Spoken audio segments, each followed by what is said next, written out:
You guys ready for some great meal ideas? I've got you covered.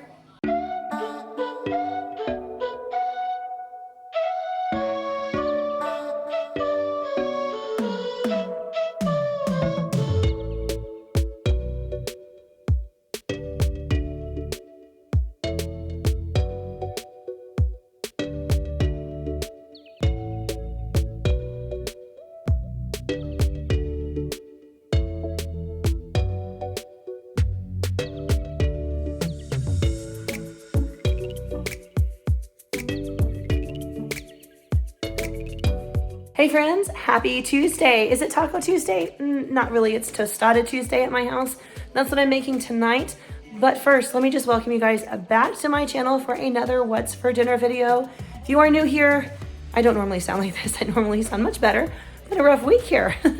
Anyway, I do have a bunch of meals. Well, not a bunch. I have like 3 meals planned this week.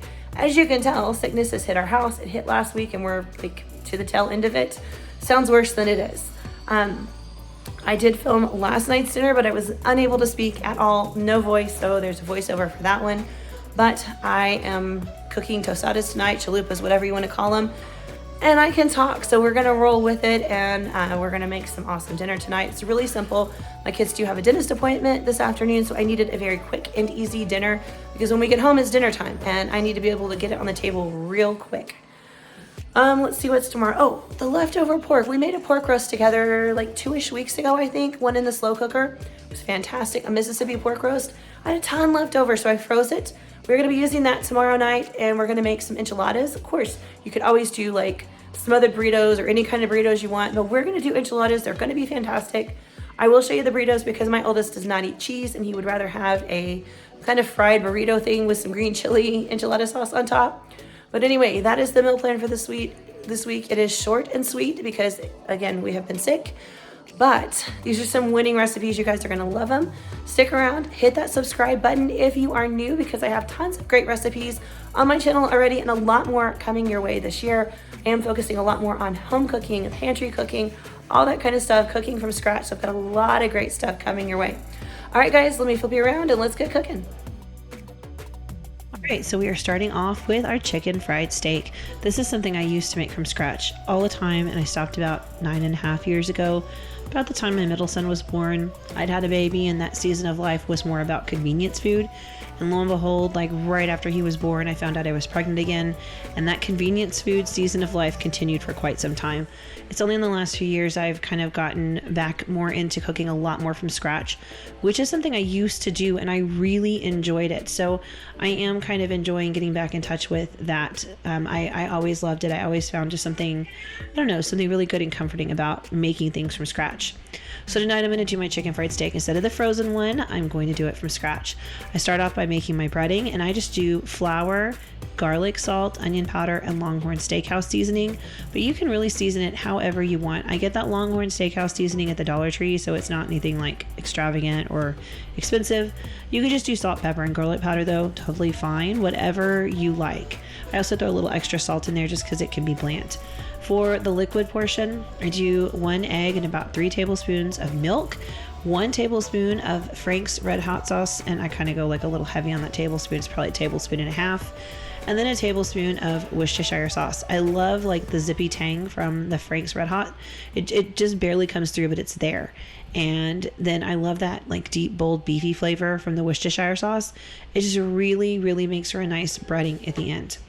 So once I've got all that stuff mixed up, I whisk my egg really thoroughly. If you don't like those stringy bits that dangle and get caught, you need to whisk your egg more. So a lot of people don't whisk them enough, and so you get like those globbies and the stringy bits. To get rid of those, just whisk it more. It's just not completely broken down yet. That's why you have that. Like when I do scrambled eggs, sometimes I'll even use my immersion blender, and it will give you the most beautiful scrambled eggs. Oh my gosh. But anyway, today I just like whisked it for a while. No big deal. All right, so I grab my chicken fried steaks, my cube steaks, and I started off with the flour, and I make sure they're like thoroughly coated on all sides, top, bottom, front, back, the whole bit. I push them down in there, make sure there's flour in all those crevices because they are like tenderized at the store. And then I dip them in my egg mixture. I make sure they're thoroughly covered in that, and then right back to the flour. And here I'm like really thorough. I am making sure they have a nice thick layer of the batter on there. I press it down in that flour to make sure it is fully coated, fully covered. I don't want to see any bare spots on this at all. If your breading is falling off, it's because there's bare spots somewhere in there and it's allowing an air pocket in. So if you don't want that to happen, make sure that you're really pressing it down in there and thoroughly coating every single bit of whatever it is you're frying. I also like to give mine some time to sit and rest after I've coated it. So these are going to go on that cutting board right there for about 20 minutes while the oil heats up and I get some other things together. And that way they just rest, they kind of come up to room temperature, the breading kind of mixes and mingles and becomes one with all the layers. It just helps to give you a better product at the end when you're frying. So while that is just hanging out and doing its thing, I'm going to put together this salad, this dill pickle salad. Oh my gosh, that's so good. You guys tried it? It's amazing. We love it. So I just like to mix my salad part and my dressing and then I shake it together. That's how I do my coleslaw too, because this is a cabbage based salad. It's not that delicate, so you don't have to be like super gentle. So I just shake it right on up. Saves me some time, makes it easier. It's just the way I do things. You don't have to do that. You can always mix it. That's fine. I'm also going to toast some Texas toast. That is some homemade bread right there at the edge of the picture and some butter. I've been making my homemade bread a lot more recently over the last year. I love making homemade bread. I am not a baker, but I do enjoy bread. So I'm just going to toast that in my skillet like you would get a like Dairy Queen or something where they toast it on the griddle. If you haven't tried doing it that way, it is incredible. Throw a little butter in your skillet and then just toss your bread around in it for a couple minutes to toast on each side. So much better than the toaster. All right, my oil is heated. It's time to fry. This doesn't take long. I'm not one of those that measures the temperature of my oil or anything. I really am just like a traditional home cook here. I just make sure the oil is hot and bubbly when I put stuff in it, and then I put all my stuff in. So I'm just going to make sure there's some space between each of these. I'm going to pop them in the pan and get them frying. Once I see a little golden brown creeping up the sides on the edges, I know it's time to flip them over. And that's just the only way I know how to cook them. So I could see it there on the edge. You can barely see it. I flip them and they're just perfect because you want them just shy of exactly what you want to see, because they're going to kind of carry over cook on that side because there's still hot oil on it even though we flipped it over. These came out so beautiful and they're so crispy on the outside and moist and juicy on the inside. It's so delicious. I served it with gravy, mashed potatoes, Texas toast, and salad. It was amazing. Hey friends, happy Taco Tuesday. So I'm about to get started cooking some, I've always called them chalupas, but a lot of places call them tostadas. I did not buy like pre-made tostada shells or anything. I do have more oil, don't worry, but we're gonna start with this. I didn't buy the pre-made fried shells. I'm gonna do it myself. It made more sense financially to just buy this giant thing for all of the corn tortilla needs I was going to be having throughout the month and just do what I need with them. Originally I had wanted to make my own corn tortillas, but I'm not going to right now. Obviously I'm still a little sick. We've got a lot of stuff going on in the house. We got some traveling we have to do later this month, and I thought, you know, I do need a little store-bought shortcut. So I did buy the tortillas, but I will fry them myself. Super easy. I've done this a whole bunch. Doesn't take a ton of oil. That's why I'm starting with a little bit. And I know we're going to eat these for at least one night, maybe lunch the next day. I'm going to just guess to make sure I have enough leftovers. I think I'm going to do probably about 15 to 18 of them. If we don't eat them for meals, not a big deal because I know my kids will eat them. So either way, they're going to get eaten. I'm just waiting for the oil to heat up and I'll show you how it's done. All right, here we go. The oil is nice and hot. You can see, I don't know if you can see, it's bubbling. I'm just gonna pop that one in, and I'm gonna do 2 at a time just to make it a little bit quicker. And you just kind of let them fry for a little bit on this side and they'll start bubbling, so you flip them over and you just continue to flip them until they reach your desired crispiness. Some people like them brown more than others and like a little crispier and more toasted. I'm kind of on the lighter end of that. I don't mind the extra crispy and the extra brown. I think my husband actually likes it better that way. I always just try to do it a little less, but you know, to each his own.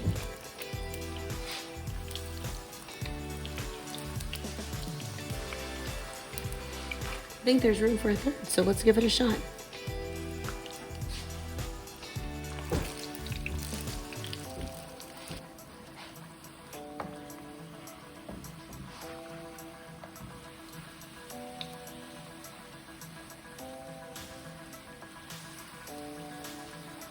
All right, so this one right here is looking real good. We got a little bit of color, but not a ton. I can tell the center is still a little bit raw.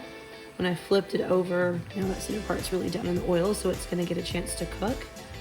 But this one's almost done. I am gonna sprinkle them just like a little bit of table salt when they come out.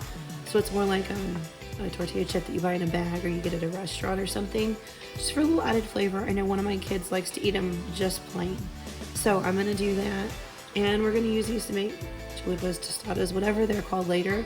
I do mine vegetarian style. I'll show you in a little video montage. I probably will just add some music to it because, as you can tell, still fighting for what little voice I can get.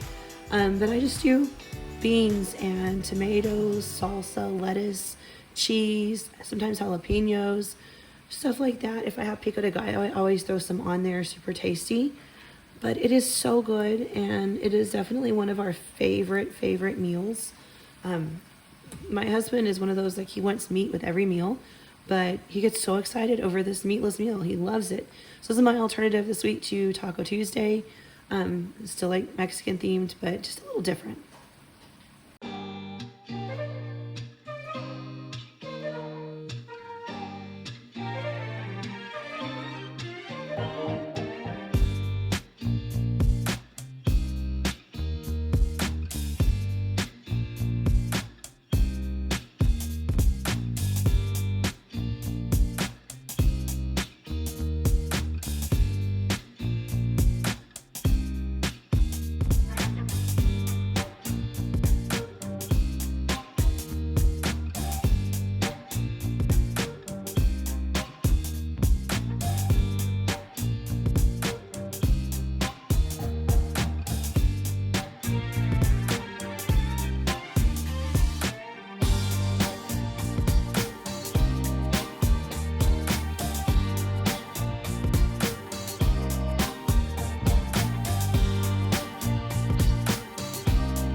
Hey friends, welcome to my kitchen. I figured since I don't have very many meals for this video because I couldn't talk and I was frustrated, so some things I didn't film. We had asabuco over the weekend, which I've actually shown before on my channel. One of the best things I've cooked in a long time. Super satisfying. It's really great this time of year. I'll link that video down below if you guys are interested in how to make it at home. The first time I made it, I served it over some polenta, but this past weekend we just did mashed potatoes. Super good, super easy, really warm and hearty and delicious. And then of course, some of the meals I've shown this week are really easy. But one of the things I do in the kitchen right now that kind of, I don't know, it just makes things a lot more fun is I've been making some fun treats. I really have enjoyed baking from scratch. I've learned that while I did the pantry challenge. I'm not doing that today. I have a box mix that we're gonna use. I picked up a couple of different like cookie box mixes and stuff at Sam's Club at the end of the holidays, but today we're gonna use this. I have not opened it before. There are 3 different cookie packs in there. I love a good peanut butter, I don't know, peanut butter anything, but peanut butter cookies with chocolate are like divine. So I thought this would be fun. And then sausage balls, because they're like nice to just kind of grab on the go for a breakfast. I'm gonna make a double batch because they also freeze beautifully. So I'll just keep a couple in the fridge because it's Wednesday. That way we can grab them Thursday and Friday. And the rest I'll put in the freezer and I'll pull them out probably next week for grabbing up. And some cookies. And then of course tonight I'm gonna cook dinner. It's the last meal in this What's for Dinner video. We're gonna do enchiladas and some other burritos because my oldest doesn't really like enchiladas because of the whole cheese factor. Like he'll eat an enchilada as long as I don't put cheese on it. But if I'm gonna go to all the trouble to make his separately, he really likes a good burrito better. So I'm going to make him like a pan fried burrito, not like a deep fried burrito. I'm gonna cook it in the pan like a grilled stuffed burrito kind of thing. And then I'm gonna top it with some enchilada sauce. Originally I was gonna do green, but I did decide, I think we need to do red. I'm in the mood for red. I do a lot of green enchilada sauce just because it's my personal preference, but I think today we're gonna do red. So I'm gonna get to cooking. I'm gonna prep as much as I can. It's still, as you can see, kind of early. It's like 12:40. So I'm gonna get as much done, and then the enchiladas are the last thing I do, and I'll just pop them in the oven and let them sit there until I am ready to bake them. So let's get cooking. All right, I'm gonna start off with the sausage balls. So my family loves these. I make these. I've done this for a little while now. Just made them and froze them and stuff, and kept them in the fridge. My husband loves having them for breakfast. They make a great little. If I don't have a big lunch, I can do salad and a couple sausage balls, and it just really hits the spot. I've shown these more on my channel, but I'm going to show them again. Today is a double batch. So what you see me do, cut it in half. That's the recipe I will list below, is the single batch recipe. All right, I'm going to start off with some sausage. I've got just regular breakfast sausage, whatever you like, that's on sale, whatever. If you like the hot and spicy, that's delicious. This is just regular Smithfield sausage because it was on sale last year, I think, at Market Street. I pick things up when they're on sale, so I have like a random array of things sometimes. I'm gonna do this in the mixer. Last time I did this by hand, which is typically how I do it, but I just feel like using my mixer. To my 2 pounds of sausage, I like to do like a cup and a quarter or so of BISQUICK for every pound of sausage. So I'm gonna do like 2.5 cups in here. I don't like them when they have too much breading in them. They're really, really dry, and I don't like that. So I did a cup and a quarter for every pound of sausage, and then I'm gonna add in 2 cups of shredded cheddar cheese. You can use pre-shredded, you can shred your own. For this particular recipe, I found that it really doesn't matter. You know, some of them, like the cheese has that stuff on the outside, so it doesn't melt as well. In this particular case, it's fine either way, so do whatever you have, whatever is easier for you.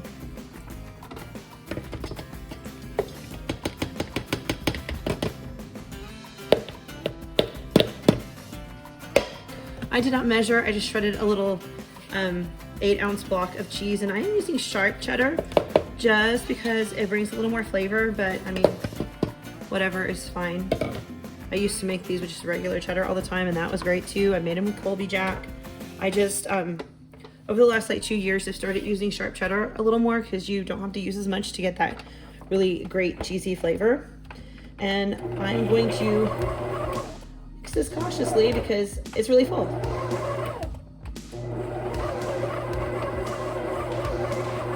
All right, I'm gonna let this go until it's like all evenly incorporated, and then I like to use a cookie scoop and put it on a parchment paper lined baking sheet and let it do its thing at 350 for like, you know, 30-ish minutes or so. Just keep an eye on them, and when they look like all nice and brown and toasty and done but not overcooked, yeah, I know it's not an exact science. I'm gonna say like 20 to 30 minutes, keep an eye on them.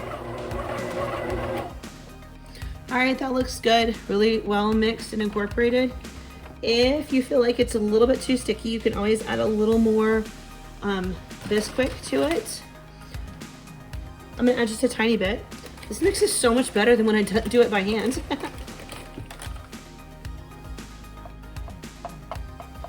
That's probably about a 1/4 cup.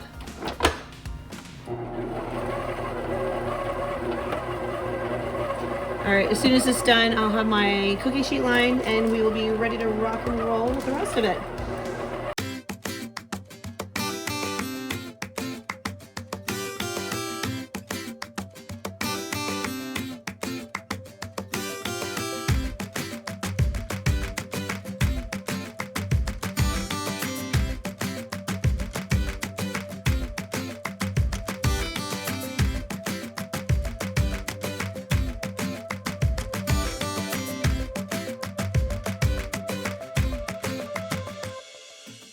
All right, that whole time I'm thinking, man, these seem big. Wrong cookie scoop. Let's try again. I've got this one. I don't know what size it is. It's like bite-sized when you make food. That's what size it is. I'll just tear these in half because I always roll these with my hands before I'm done anyway, just to make them like nice little balls. Otherwise you get some funky little craggly burn bits on the outside. Don't like that.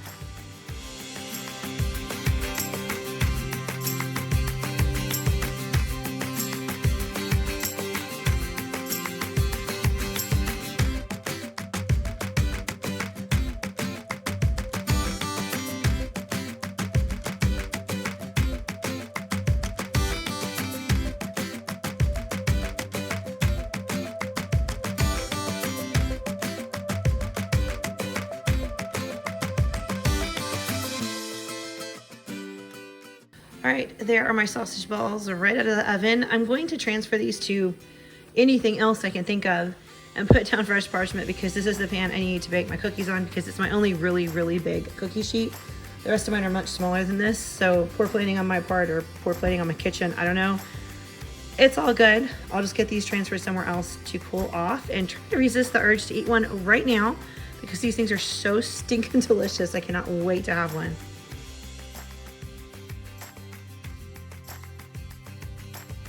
All right, the sausage balls are still cooking, so let's get a jump start on these cookies.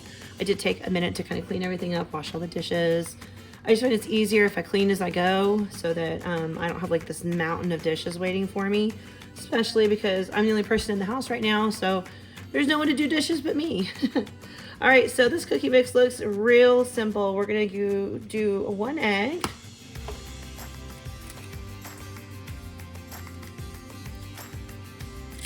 And to that, we're gonna add a 1/4 cup of oil and 1 tablespoon of water.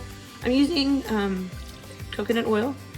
1, because I have it, and 2, because I really think it's just gonna taste better in like sweet baked goods. I think it just has a better flavor for this kind of stuff. So I'm gonna start mixing this so the egg can kind of get whipped up.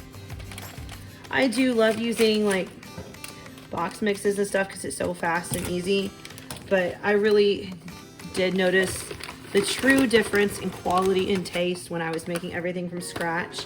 I mean, it's a big difference. And like when you're talking about cookies, homemade chocolate chip cookies are really not that much more difficult to make than like store-bought package mix.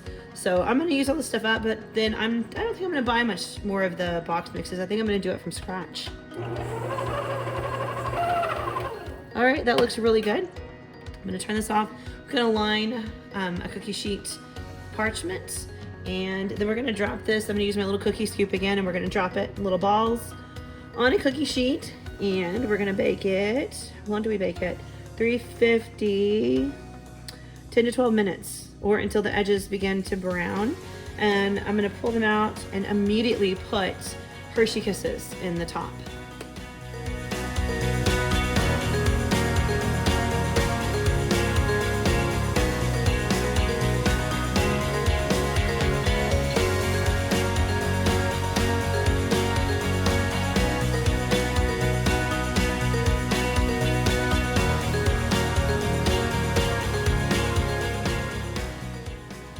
All right, let's just take a minute to appreciate the fact that the box said 22 cookies and I actually got 22 cookies.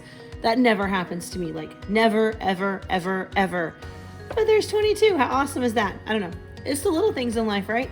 Let's bake these guys for, I don't know, what does it say? Where'd it go? 10 to 12 minutes, 350 because this is non-stick. Let's do it. Those look pretty good, but they're a lot flatter than the picture, and I follow the instructions. That's okay. We'll just pop one of these guys down in the middle while they're still hot and soft.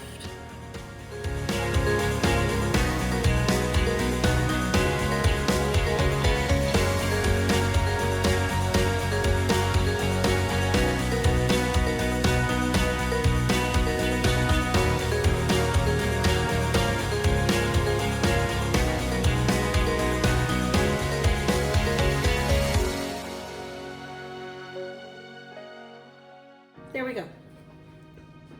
That's it. Not much to that. That was pretty easy. I would do that again, but I think next time I would put them in my little mini muffin cups to bake.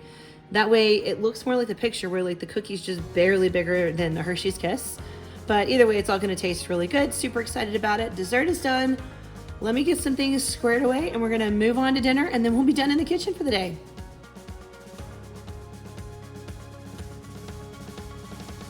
All right, onto the enchiladas. So I reheated my shredded pork. It's off to the side, and I did that so I could drain any excess liquid out. If you remember, we made Mississippi pork roast the other day.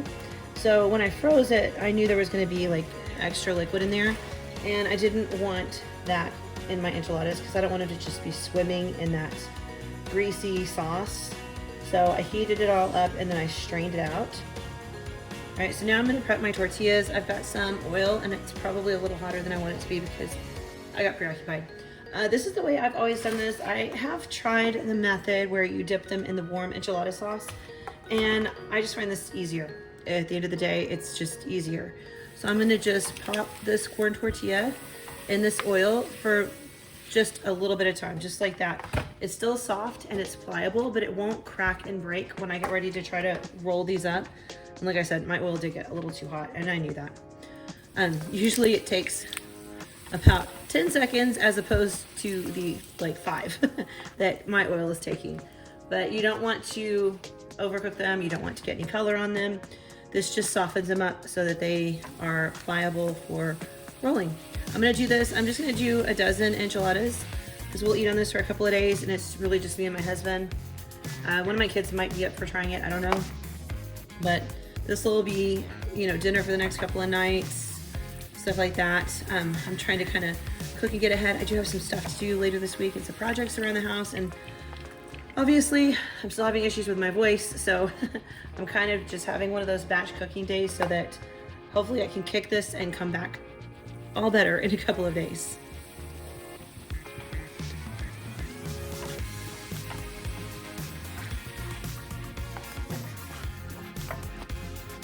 All right, I've actually made enchiladas on my channel before. So if you saw that before, I'm sorry. It's pretty repetitive. Tonight, I'm doing the same thing I did last time. Typically, I think I've only shown you guys stuff with green sauce. For using red, I like to always put them in the bottom of my casserole dish.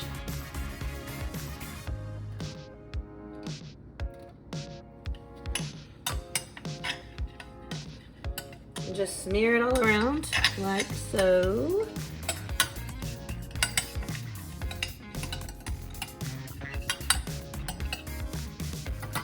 And then I like to glove up because this is like super messy. You know, I'm touching the meat, I'm touching the cheese, I'm touching the sauce, I'm touching these, everything's like messy. So I do prefer to glove up when I make enchiladas. We're just gonna take a little bit of this shredded pork. Like I said, I reheated it on the stove. It's cooled off now. And then I drained it because there was a lot of excess liquid, and I didn't want that excess liquid in my enchiladas. It just didn't sound good. So I'm gonna do that, and then you can use whatever cheese you want. I have got cheddar, and sometimes I put a little sauce in here, but I'm not gonna do that tonight. And then I just try to roll them pretty tight and then seam side down in my casserole dish. And I'm just gonna do that with the whole dozen of these guys. Not that one because I tore that one, but the rest of them. Okay, now I want to go ahead and put the rest of this sauce on here. You don't have to put this, well, I just poured it right over the side. I am a mess. If you don't want to use this much sauce, you don't have to, but it's really not as much as you think. My husband always says, like, don't make them too saucy. I don't like too much sauce, and I still always use pretty much a whole can of sauce. It doesn't bother him. He likes them, so. I just make sure first that I get along the edges here, because when you bake these can get really dried out, and when they do, it's kind of like, it's not an appealing crispiness. It's kind of harder to chew, so I make sure I get those ends.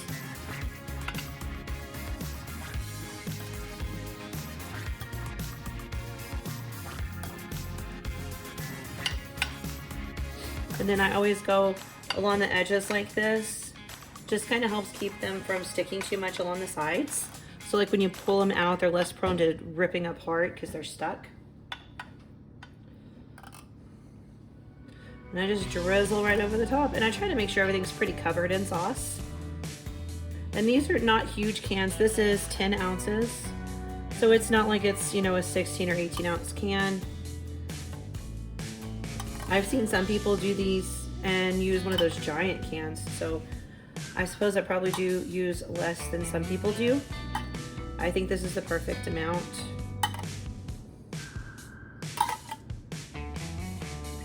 A lot of this is going to kind of thicken up and soak into the tortillas as it cooks. So when it comes out, it's not saucy at all. It's just right.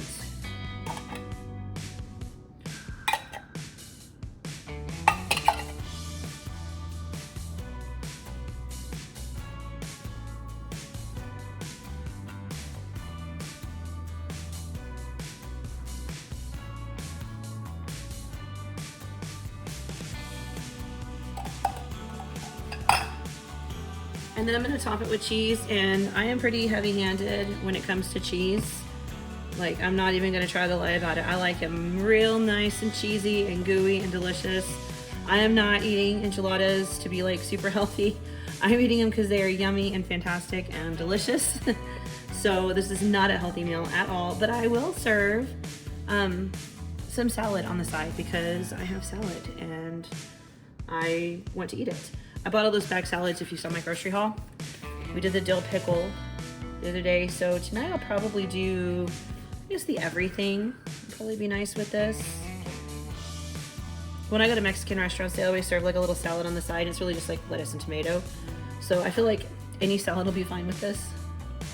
Just bake these at 350, and I don't like mine super browned on top, so I only do it for about 20 or 30 minutes. But if you want your cheese super browned and bubbly and kind of crispy, then do it a little bit longer. I'm just not one of those people that likes the crispy cheese things. That's just not me. But I know it's really popular, so by all means, if you like that, go for it. Cook them like an extra 10 minutes or put them under the broiler for 5. However you want to make it work is cool. But that's it. That's enchiladas. It's I guess time consuming, but it's super simple to make. And once you've done it a few times, you kind of get in a routine, and it goes smoothly. It goes smoothly. But that's it. We'll have this for dinner. I'll show you guys what it looks like when I serve it.